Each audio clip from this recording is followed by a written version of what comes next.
Hi guys, and welcome to this new video in which I've once again turned myself into a monster. So I'll first show you how I made a prosthetic, because yes, I did absolutely everything myself, from the makeup to the video editing and special effects and stuff. I started by mixing liquid latex with flour until I got a nice texture, not too liquid, not too thick.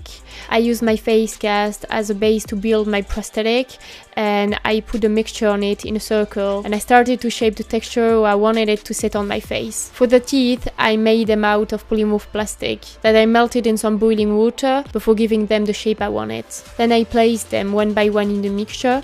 I covered the outside of the mouth with a second layer of liquid latex and flour to make sure that everything would stay in place. I finished by smoothing the edges of the prosthetic with liquid latex, and then I let it dry for 24 hours before peeling it off from the face cast. Don't forget to powder everything right after. I then removed all the teeth so that I could work on the colors more easily. I first used some reddish and burgundy grease paint, so actually I created a sort of gradient that goes from a lighter shade of red in the outside to an almost pitch black color in the inside of the mouth to give it more depth.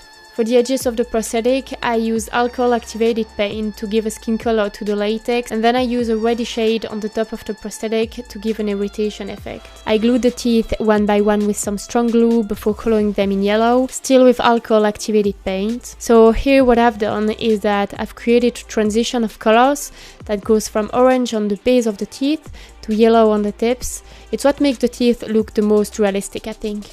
And this is the final result of the prosthetic when it's finished. Time for the application. So I used a white pencil to draw the location of the prosthetic on my face, and then I applied spirit gum on my skin and on the prosthetic. You can also use prosaic glue if you want, it will work just fine. And then I applied it on my face.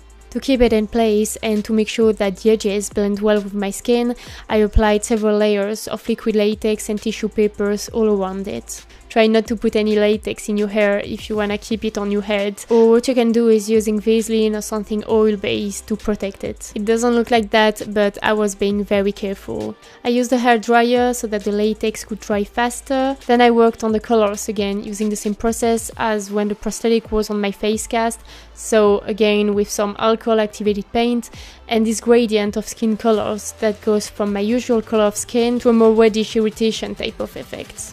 To give more texture to the edges of the mouth, I used two types of stipple sponges and some small brushes. I also gave an irritation effect to my neck so that it would match with the rest of my face. And then it's time for the blood. So I first use a fake coagulated blood all around each tooth and in the inside of the mouth. Again, it's to give more texture to the prosthetic.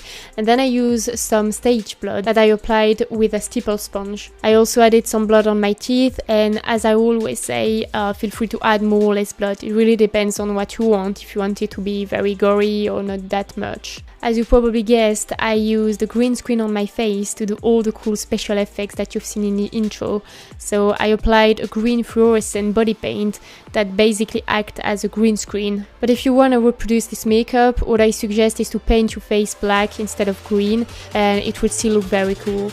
I added a bit more blood and made some of it drip on my neck, and there we go for the final result. I really hope you enjoyed this video. If it's the case, don't forget to give it a thumbs up and subscribe to my channel, and I'll see you soon for another video.